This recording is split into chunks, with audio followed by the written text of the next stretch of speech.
Welcome back to CIO Career Coach and part 3 of our series on acing the interview. If you've tuned in to parts 2 and 3, you've already amassed a wealth of knowledge on how to prepare for and manage your interview. In part 3, I complete my mission of turning nearly 20 years of prepping candidates for their interviews into a neat little list for all of you. Number 1. Weave corporate values into your interview. Most companies believe in their corporate values. More than a list on a poster that forms a cute acronym, values play an increasingly important role in assessing leadership potential and cultural fit. Before your next interview, take a look at the company's values, usually mentioned on their website, and bake a few into your interview responses. If sustainability is a value, talk about your green IT initiatives. If the company is all about truth and candor, discuss how you assess integrity when you build your team. You have many concepts to choose from when preparing for your interviews. Select a few that you already know are important to the company. Number 2, balance consultative with experiential detail. When you're asked to discuss your own experience, say with a big project that you turned around, resist the urge to give a generic consultative answer like, you should always start with communication. Instead, stick with the first person and provide real details to support your response. When I ran a major transformation program, here is what I did. That's the better way to go.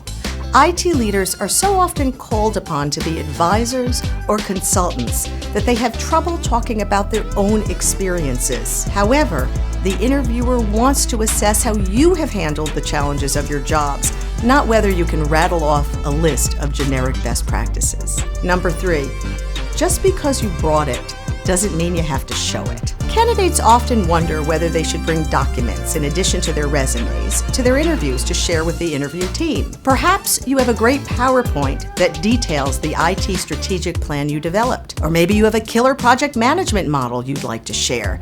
By all means, bring those documents along, but just because you have them in your briefcase doesn't mean you need to take them out. Some interviewers appreciate having documents to look at, but others would rather keep the dialogue going. Feel out whether your interviewer wants to see any of the collateral you've brought with you before you put it on the table. And remember, every minute you spend looking at a document is a minute you are not making eye contact with your potential new boss. Go ahead. Bring your IT strategies, your project plans, your board presentations, but keep them in your briefcase until the situation warrants.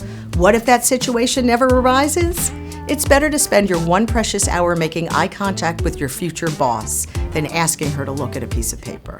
Number 4, stay professional. Do I really need to tell you not to talk about how you tied one on at the latest holiday party? Do I have to remind you not to use off-color language? Do you need advice on not bad-mouthing your former colleagues? After years and years of hearing feedback on the candidates my firm submits to hiring organizations, I have seen it all. Keep it clean, keep it professional, find other ways to project your personality and build a connection. Number 5, don't try to close the deal. At the end of an interview, some recruiters recommend that you use probing questions to learn the status of your candidacy. Am I one of your leading candidates? Do you think I have what it takes to do this job? In my opinion, it is best to resist the temptation to close the deal. Go ahead, express strong interest in the role and your confidence that you're the right person for it. But don't ask where you rank among the candidates under consideration. Most likely, your interviewer needs to compare notes with others before having an answer anyway. Don't put her on the spot. And finally, number 6, the thank you note. Believe it or not, I have seen candidates perform well on interviews and then blow their chances with a poorly written thank you note. Here's the deal with thank you notes. Email them within 24 hours of your interview.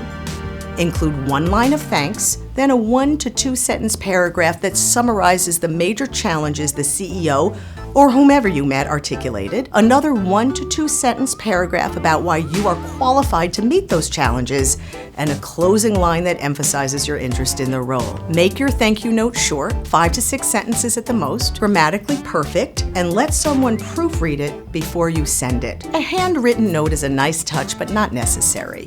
If you do send one, do it in addition to the email, which needs to be more timely. We've done it! Together, we've reviewed a 3-part series on tips for preparing for and acing your job interview. Be sure to re-watch this series a few days before your next interview is scheduled.